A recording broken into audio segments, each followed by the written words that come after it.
Some say solitude is a sickness, a sign that something is terribly wrong, that you're pulling away, fading out, malfunctioning. But what if the real malfunction is needing constant noise just to feel okay? You're listening to Psychological, the #1 podcast for those who were never meant to fit in. Never meant to fit in, but born to see through it all. I am the common denominator. And today, we're looking at the sacred space between isolation and insight. We're taught from an early age that being alone is some sort of a red flag. Go make some friends, they tell you. You've been in the room for too long. Are you okay? As if quiet means crisis. School taught us to raise our hand, to join groups, to sit in circles, to speak up more, to be more social. But no one would inquire from the quiet kid if they're quiet because they're actually listening, or thinking, or healing. No one inquires from the introvert if they've just learned to protect their peace. Solitude is misunderstood because it doesn't perform. It doesn't announce itself. It just is. And that makes people uncomfortable. But here's the secret. The world will call you disconnected the moment you stop feeding its addiction to distraction. Solitude isn't the absence of connection. It's the presence of self. It's the moment you remember you were not born to orbit other people's noise. You were born to transmit your own frequency. Think about the artists, the inventors, the outliers. They didn't find brilliance in the boardroom.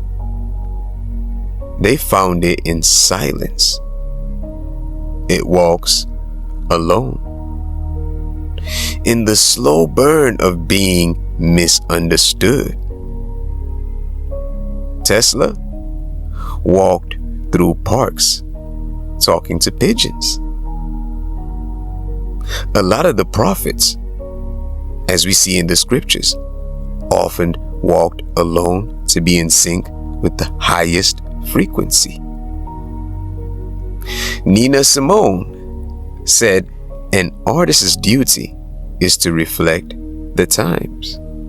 Now, how do you reflect the world if you're constantly drowning in it? They were not running from reality. They were sitting with a deeper one. Solitude is not a symptom. It's a sanctuary. And in that sanctuary, you hear the signal. You slowly start to become the signal. Let me tell you something they won't teach you in school. Some of the most antisocial people have the clearest social insight. Because when you step away from the noise, you start to see the code. You see how people perform instead of connect. How small talk suffocates big thoughts. How most conversations are echoes and not explorations. And once you see that, you can't unsee it. You become allergic to surface layer everything. And you get addicted to authenticity because that's all you radiate. And that can feel lonely at first. But what if that loneliness is just the detox phase?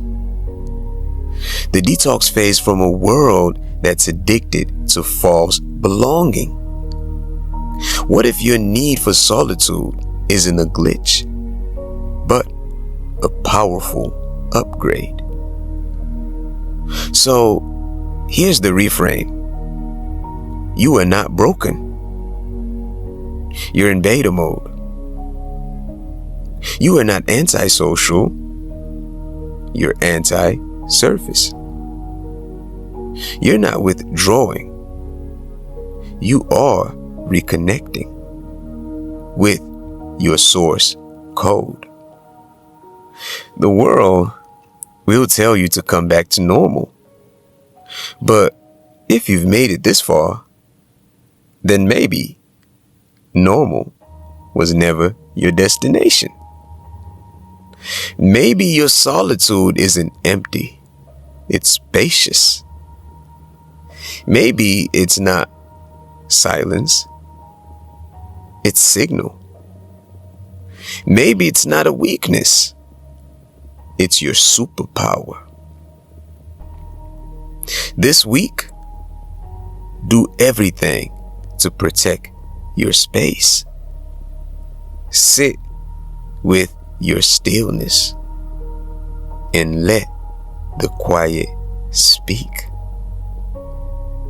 I am the common denominator, and this was Psychological Episode 1. I'm looking forward to seeing you in the next transmission, where the misfits think, the silent speak, and the edge is the only place that ever felt honest.